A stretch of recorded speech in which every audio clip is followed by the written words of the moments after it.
러시아가 미국과의 핵군축 조약인 뉴스타트 참여 중단을 발표한 이후 처음으로 바이든 대통령이 입을 열었습니다. 큰 실수라는 한마디로 러시아의 결정을 정면 비판했습니다. Mr. President, any reaction to Putin saying he's pulling out of New START? I don't have time. No time? I don't have time. Big mistake. 북대서양 조약기구 나토 동부 9개국 안보협의체인 부쿠레슈티 정상회의에 참석해선 한치의 나토 영토라도 지켜내겠다고 강조했습니다. Article 5 is a sacred commitment the United States has made. We will defend literally every inch of NATO. 러시아와 가까운 국가들에게 미국의 안보 공약을 재확인함으로써 나토의 결속력을 다지는 건 물론 우크라이나 전쟁에서도 힘을 모으겠다는 의도로 풀이됩니다. 동유럽 정상들은 회의 후 성명을 내고 러시아의 위협에 대비하기 위한 나토 동부전선 방어 역량 강화를 촉구했습니다. 푸틴 러시아 대통령은 핵전력 증강에 더 많은 관심을 기울일 것이라며 위협 수위를 끌어올렸습니다. 또 왕이 중국 공산당 중앙정치국 위원과 만나 시진핑 주석의 방문을 기다린다며 양국 간 협력을 강조했습니다. 중러 외교수장은 미국과 나토의 결속 강화를 겨냥해 패권주의와 집단적 대결을 결연히 반대한다며 한층 더 밀착하는 모습을 보였습니다. 워싱턴에서 SBS 남승모입니다. 중국 정부는 위드 코로나 전환 이후 정부 조직과 국유은행들을 총동원해 소비 촉진 캠페인에 나서고 있습니다. 내수 확대가 급해서인데 회복 속도는 더딘 상태입니다. 好多疫情的时候有失业的一个家有时候带2个孩子、3个孩子那个，根本就不可能说是购买力还像以前一样。 중국의 경제 성장 기여도 측면에서 내수가 차지하는 비율은 60% 정도. 이 때문에 빚을 내서라도 소비에 나서자고 해보고 있지만 국민들은 오히려 저축을 늘리고 있습니다. 이런 상황 속에 시진핑 집권 3기 공식 출범식 성격인 전국인민대표대회가 개막했고 올해 경제 성장률 목표로 GDP 기준 역대 최저치인 5% 안팎을 제시했습니다. 지난해 성장률이 3%에 그쳐 목표 달성에 실패했는데 올해도 수출 둔화와 소비 약화를 우려해 보수적으로 목표를 설정한 겁니다. 外部环境不确定性加大，国内经济增长企稳向上基础尚需巩固，需求不足仍是突出矛盾。 다만 국방 예산 증가율은 7.2%로 지난해보다 약간 높였습니다. 과거 전인대 기간엔 푸른 하늘을 인위적으로 연출했지만 올해는 극심한 대기 오염 속에 열렸습니다. 성장률 제고가 시급한 분위기 속에 과거와 같은 대규모 공장 가동 중단 조치는 하지 않은 걸로 보입니다. 올해 성장률 목표치가 예상보다 낮기는 하지만 중국 경제가 지난해보다 회복되면 5달 연속 대중무역 적자인 우리 경제에는 일단 긍정적입니다.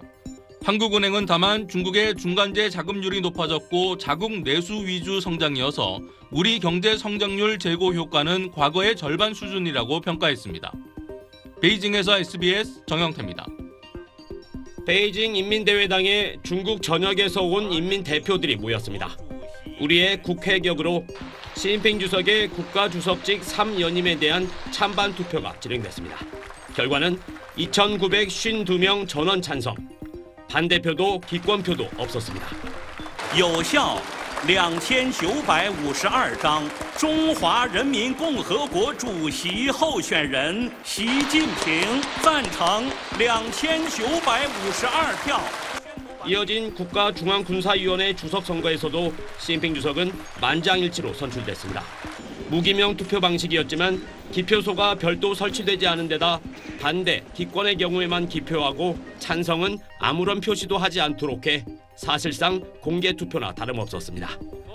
이로써 시 주석의 임기는 5년이 더 늘었는데 국가주석을 3연임한 것은 1949년 중화인민공화국 건국 이후 시 주석이 처음입니다. 앞서 중국 정부는 지난 2018년 헌법 개정을 통해 국가주석직 3연임 제한 규정을 없애 시주석 장기 집권의 발판을 마련했습니다. 지난해 10월 공산당 총서기에 오른 시주석은 이번에 국가주석에도 선출됨에 따라 당과 국가, 군을 모두 이끌게 됐습니다. 社会主义现代化强国努力奋斗宣誓人习近平 외신들은 시 주석이 종신 집권까지 할 수 있는 강력한 권력을 확보했지만 경제 회복과 같은 과제를 안고 있다면서 미중 갈등은 더 격해질 것으로 전망했습니다. 베이징에서 SBS 김시현입니다. 시진핑 주석은 전국인민대표대회 폐막연설에서 타이완 문제의 외부 세력의 간섭과 독립, 분열 활동에 결연히 반대한다고 밝혔습니다. 완전한 조국 통일은 중화민족 부흥의 핵심이라며 타이완 통일에 대한 확고한 의지를 표명하자 박수가 터져나왔습니다. 坚定不移推进祖国统一进程。 무력 통일에 반대하며 타이완과 군사 협력을 강화하는 미국의 경고장을 날린 겁니다. 시 주석은 미국의 전방위 압박을 의식한 듯 과학기술 자립 자각 능력과 국방 현대화도 강조했습니다.